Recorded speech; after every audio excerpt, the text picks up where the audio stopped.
Okay, welcome back, everybody. This is the Lucent Truth, and we are the Lucent Troop, starting with Carbon X. Say hello, Carbon. Okay, that was very lame, unexciting. All right, and next is DJ Dave Darko. They told me I can't get excited and be loud no more. Yeah, but I'm gonna do it anyway. Yeah, podcast. And right below him is King81, aka Arson Ill Beats. Yeah, still in the building. Yeah, ready to get this podcast on. And I'm your gracious host, G-Flux, the great G-Flux, the magnificent. Now today,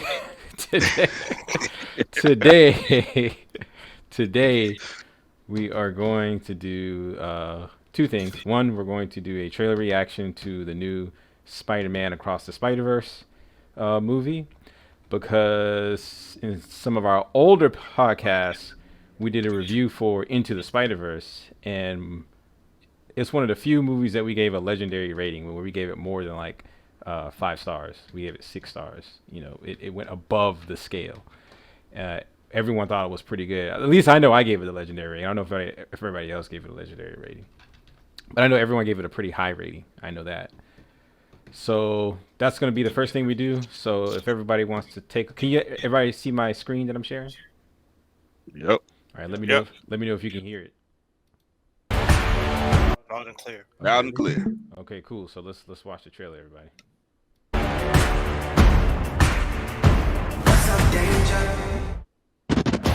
My name is Miles Morales. I'm Brooklyn's one and only Spider-Man.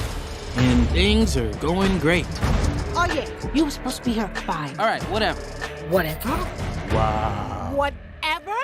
So are you like a cow or a Dalmatian? I am the spot. It's not funny. Don't do that. Miles's grades are pretty good. A in AP Physics. That's my little man. And a B in Spanish. Ooh, okay. Miles, mira, eso es imposible. I gotta go. All right, bye. He's lying to you. And I think you know it. What's up, danger?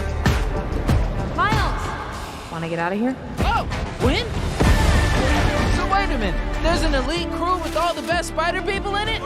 Who's the new guy? This is unbelievable. This is the lobby. Miguel O'Hara. The whole thing was his idea.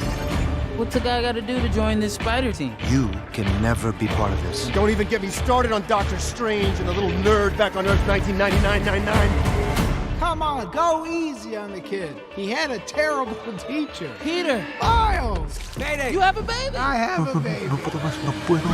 I'll take it from here. Miles, being Spider-Man is a sacrifice. What's up, danger? You have a choice between saving one person and saving every world. Send me home.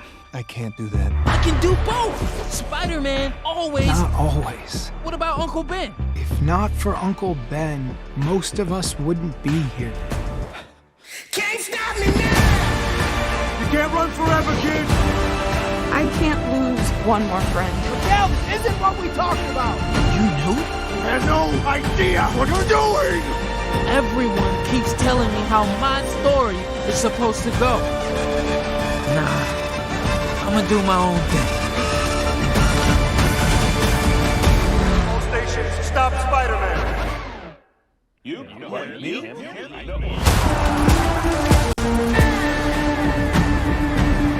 And then I looked at my uncle and... Let me guess. He died?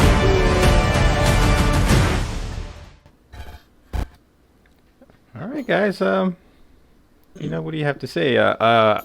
First thing I'll say, man, the style, as always, like the artistic direction. This, to me, is what 3D animation should have always looked like.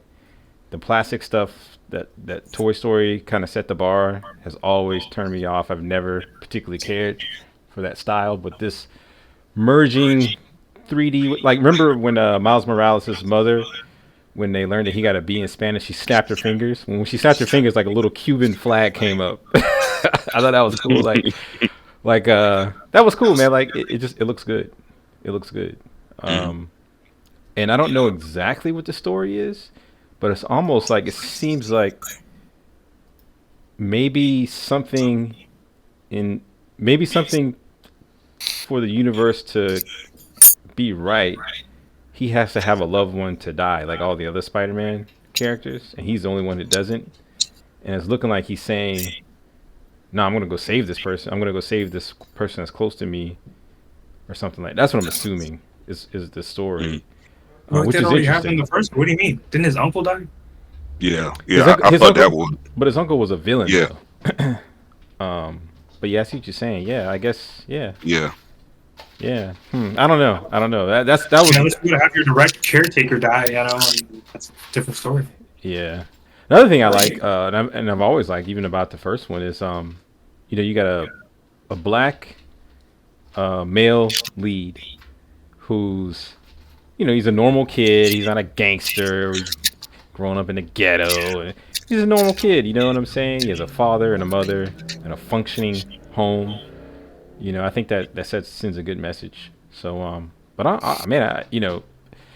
I haven't really been checking out a lot of movies in the theaters, but this one I'll definitely go check out. So, you guys chime in. Yeah. I'm definitely looking forward for this one as well too. Just like how you were saying, with the art style and even with the story, it's just that animation, man. I'm just like you, Brian, on it, man. It really grabs me with it, man. And then to piggyback on, like, say, with the Pixar, when they first came out with the stuff and all, I've seen some things where it's like, a lot of they wanted to try different things, but hey, if they kind of just went with what's basically what's paying the bills and stuff like that, and also it was kind of risky to take a risk like that. But as over time, I guess people were just getting tired of seeing that type of style, and I feel like with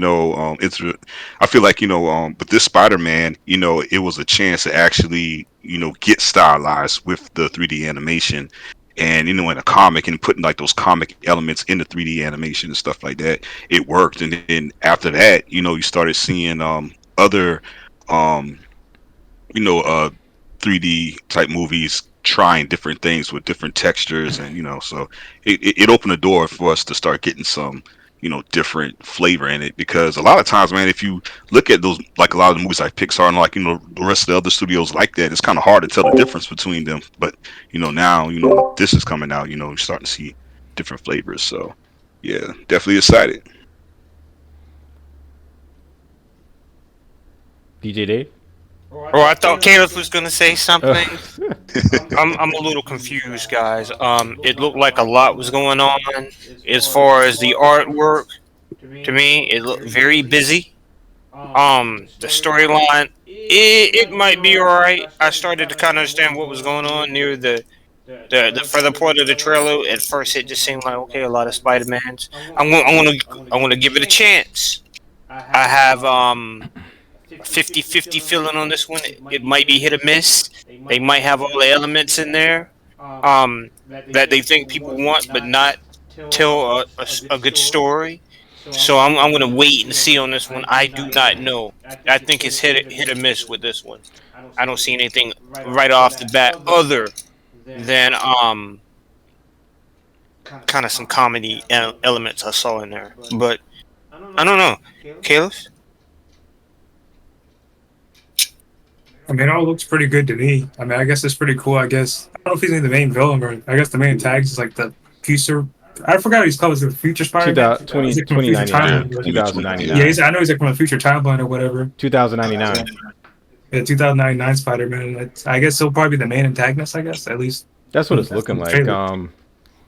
But to kind of counter what Uncle Dave is, not really counter, but I'll say this: I haven't done any research on who's directing it, who wrote it, but if it's the same team that did the one previous, I think it's in good hands, because that was an excellent movie. In fact, the last Spider-Man movie where they brought Tobey Maguire's Spider-Man back and Andrew Garfield's Spider-Man back, I just thought that was like a lame ripoff of Into the Spider-Verse. Like, I thought Into the Spider-Verse was a much better movie. it wasn't a bad movie. Like, I didn't dislike it. It was definitely one of the better Marvel movies as of late. You know what I'm saying? But to me, it was just a lame ripoff of Into the Spider-Verse. I thought Into the Spider-Verse was better. It's kind of like, you know, you saw that before, you know. Yeah. But I guess it's just their take on it. So in fact, Into the Spider-Verse is the only superhero movie that I've seen so far that's done multiverses really well. You know what I'm saying? Yeah. Doctor Strange was lame. Ant-Man, oh my god. Just horrible. Just horrible. You know what I'm saying?